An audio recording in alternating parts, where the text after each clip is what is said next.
Hi, I'm Tim. Welcome and thanks for logging on. If you love this watch, email me, tmosso@thewatchbox.com. It's in the description below.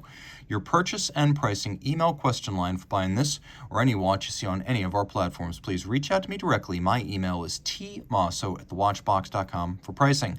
Today, a monster from the deep. Launched in 2009, this is the Richard Mille RM028 Diver, 47 millimeters in diameter in a combination of rose gold and titanium. The watch is 15.5 millimeters thick, and from lug tip to lug tip, it is 56 millimeters. We'll throw the watch on my wrist, which is 16 centimeters in circumference. You might be shocked to learn that this was considered to be the smaller and more wearable counterpart to the RM25. Now, it does fit, and that's because the ergonomics are well considered. Though the look is huge, some folks might judge that frankly, this sends the message they're looking to convey. It's big, it's bold, it's unrepentant, it's politically incorrect, it's massive, it's expensive, and you could buy a dive watch for so much less money. But this is the Richard Mille of dive watches, and in case you've missed it, most Richard Mille watches are not very water resistant. This is one of the few you can take swimming without a care. So taking a look at the way this watch actually fits, it's a combination of lug and strap. You can see the two pieces flow fully integrated from one to the other, and the curvature of the case back continues into the curvature of the molded strap. So I believe you could wear this watch on a wrist my size or larger and not really feel that it's moving around or oversized. Now, if you want to wear it proportionally, you're going to need a superhuman wrist. I mean Shaq, Arnold, Sly Stallone, that kind of wrist. For most folks, this is going to be an oversized watch, and that's the intention. It's a feature, not the bug. It's not as thick as I would have expected. 15.5 is almost reasonable considering what it is. Taking a look down the barrel, you get a good sense of the fit. The lugs are actually pretty far inboard the edge of my wrist, and then over the top, you can see they're out past the edge of my wrist, but because of the way the strap wraps around, it feels very secure. Now, the strap is massive, vulcanized rubber. Character lines are molded in. You can see how the hollows of the case flank are molded in, at least partially. This is a brand new Richard Mille factory strap in white rubber. It comes with a Richard Mille polished and satinated rose gold pin buckle with titanium hardware, the spline screws. The spline screws are everywhere on RM watches, and they are a part of the titanium advertised on the case back. Most of the watch is gold. Once again, taking a look at the way the case back is shaped, it's understood that this watch is going to be monstrously oversized, so they do meet you in the middle with a watch that conforms to the wrist.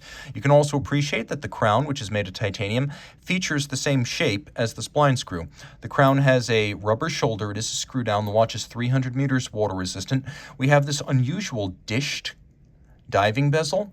You can see how it's dished inward from the edge. Outboard, there's metal hardware. We have spline screws holding it all together. And then we have two buttons that you press to turn it.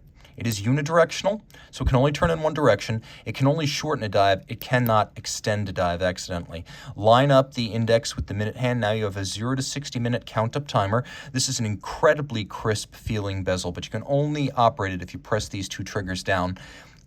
It is a 60-click bezel, and it has a super precise metallic ratchet, very pleasing, what you would expect from a watch of this stature. Taking a look at the dial, you can see that there's a couple of sapphires. There's the one over the whole assembly.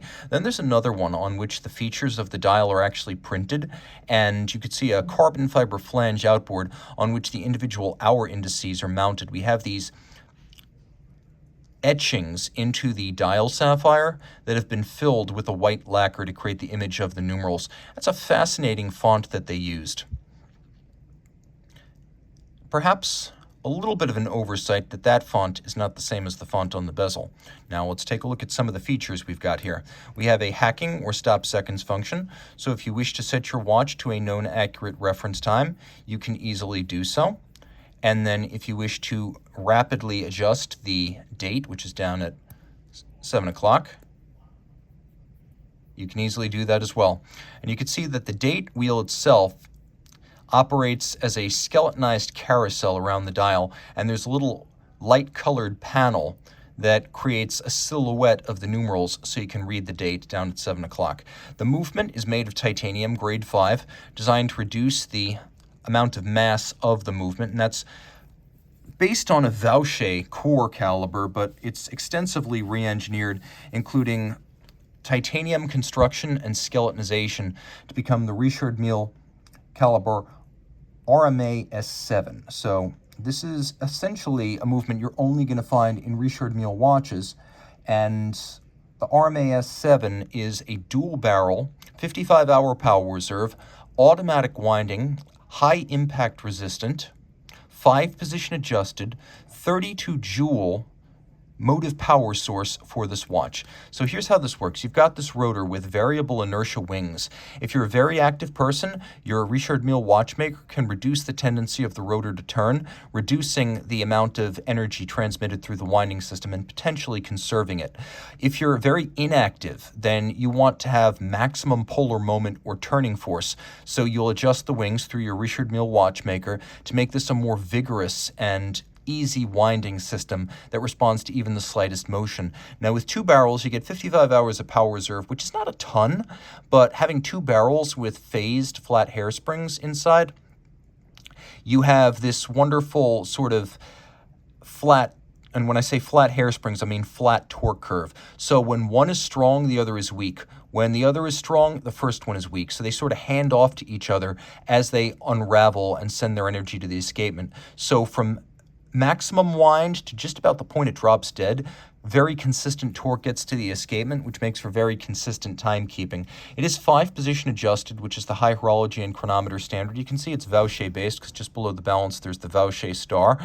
It features a free-sprung balance architecture for toughness and shock resistance, and you can see that Richard Mille on this watch understands that the techno-industrial aesthetic dominates, which is why you have that clear sapphire as the capstone to the balance right there.